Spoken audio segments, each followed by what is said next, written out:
Evening folks, welcome back. Time for another little tie. Thanks for joining me. Right, so buzzers, as we know, are going to be on the menu soon, and we've done a few what you call standard buzzer patterns in the last few videos, and this is kind of the next stage up. So this is going to be a cruncher. A cruncher pattern, again, another one of my favourites for the reservoirs and small waters alike, and it's an olive cruncher. So without further ado, let's just crack on. Hook and the vise is a 175 size 10, and the thread I'm going to be using for this is a UTC 70 in olive. So let's just catch on here and get ourselves started, folks. If you enjoyed the videos, as always, please click like and click subscribe, and I shall keep popping these out as regularly as I can for you. Okay, so this olive cruncher, the tail for this and the hackle for this is, I'm going to be using a dyed olive hen cape, and I've just taken a feather, one of the larger feathers, out of the top of the cape there, and I'm going to strip back a little section now, which is going to be my tail. Okay, so just a little section like that, I'm going to overdo it, and pinch that off and then tie in. Give yourself a little bit over the back there and just catch that in and tie it down. That's perfect. Lovely. Okay, this is going to have a rib on this pattern, as all cruncher patterns do, and for that we're just going to use our standard medium fine silver wire. Take a look strip of that and we'll catch that in. So this is the olive crunchers, or the olive buzzers. You're going to start seeing these after the larger early season buzzers. So generally I'll start thinking about fishing olives from kind of May, mid to late May onwards. You start to see, you get olive buzzers all year round, but this one needs to really change from one to t'other.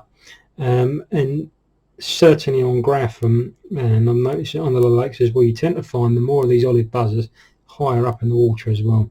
So hence the cruncher pattern. It tends to be, it's one of those patterns that can be fished up higher, it won't sink quite as quick. So the body for this is a dyed olive pheasant tail. I'm just going to select two barbs out of that like so, and just trim them off, and that's going to be my body. To match the tips up together.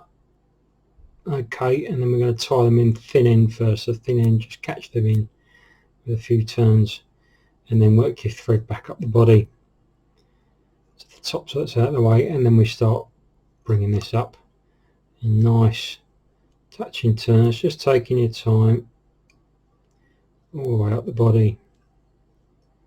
It's lovely.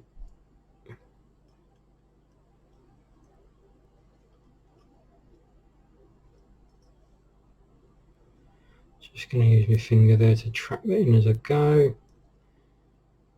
and one more and that should do it. Come over the top with your thread to secure, a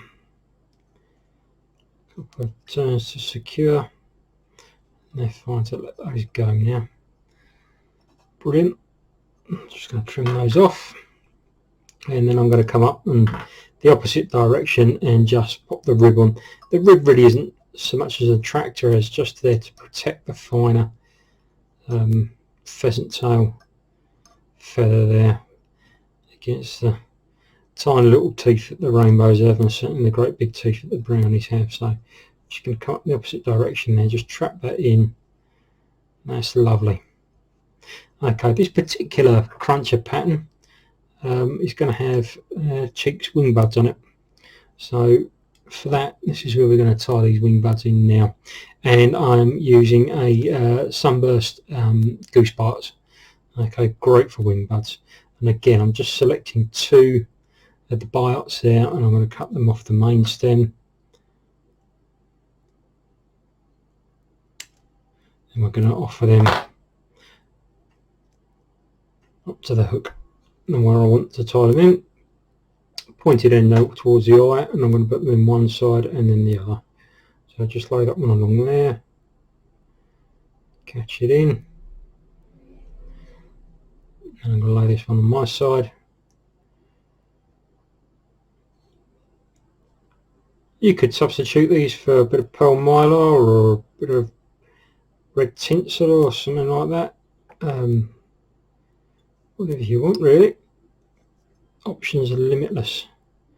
Just use your imagination. Certainly with a pearl mile I can work a treat. Okay, and then nice and just leveled up there, that's fine. Thorax of a cruncher pattern, of course, is Peacock. So I've just selected myself a little bit of Peacock herl there, and I'm going to pop that in, tie that in, and then just make myself a very basic thorax. So cut that in. Slightly bigger than I normally might on a cruncher, but that's because I've got the cheeks on this, so I want it to be just a little bit bigger. That's lovely, that'll do, mate. And then bring that up and finish it off. Bring your wing buds up, and both at the top of the hook. I like the look of that, and just trap them in. If you need to adjust them now, just by twisting or turning them slightly before we lock that in. Just going to drop that one down slightly, and the same on this side, just drop it down ever so slightly. Yeah, I like that. And we're going to give that another turn, pull them back, turn in front, a couple of turns behind, and then you should be able to just keeping tension on your thread, just give them a wiggle and they'll snap off like so. Okay, that's looking good. Now we want to put the hackle on, which makes it the cruncher pattern. So again, with the dyed olive hen, what I'm going to do is select myself a little feather out of that. There, just that's about the right sort of size. I'll just sort of offer up and measure up those. Yeah, that's going to do, me. That's going to look about right against that. So I'm just going to strip off that little bit of the unwanted fluffy bit at the bottom and pop that in. Just hold that behind the eye of the hook, and then get a couple of turns over the top of it.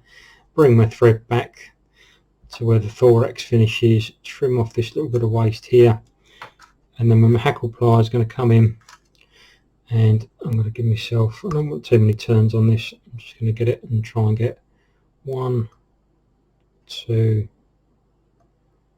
3 turns. That's going to be plenty.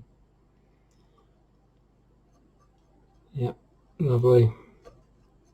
And then I'm going to work my thread back through that towards the eye, smashing, trim off my waste, and then just push everything backwards, just pinch everything backwards, just to give you that lovely crunchy shape. Just hold that in position and get a couple of turns on it. Any stray barbs, just stroke them back. That's smashing. And just build the head like so, and we're ready for whip finishing. And these really are little killer patterns. These are, with or without the wing buds, but I do like the wing buds as a trigger point. 2 of these with a fab on the point, or a small booby on the point, a candy booby or something like that on the point. Just twiddle back on a floater or a tip line. Absolutely lethal. Love them. Grafham, Rutland, Pittsford, all of those lakes, love them. Do very well just about everywhere. As I say, very good middle of the season colour these are. You can just see how those lovely cheeks just shine through there. They really do catch the light, and you can imagine how well that would look if you used to substitute that for a little bit of pearl or something. Kind of put a drop of varnish on there just to secure everything. Put that side, turn it over a little bit underneath. That's lovely. And there you have another one of my favourite crunchers. I think I've probably covered all of them now. So we've got the UV cruncher, the Nemo cruncher, and then my little olive cruncher. And that really is a little fish killer, that. Hope you enjoyed. Again, as always, click like, click subscribe, and I'll catch up with you all soon. Thank you very much. Bye-bye.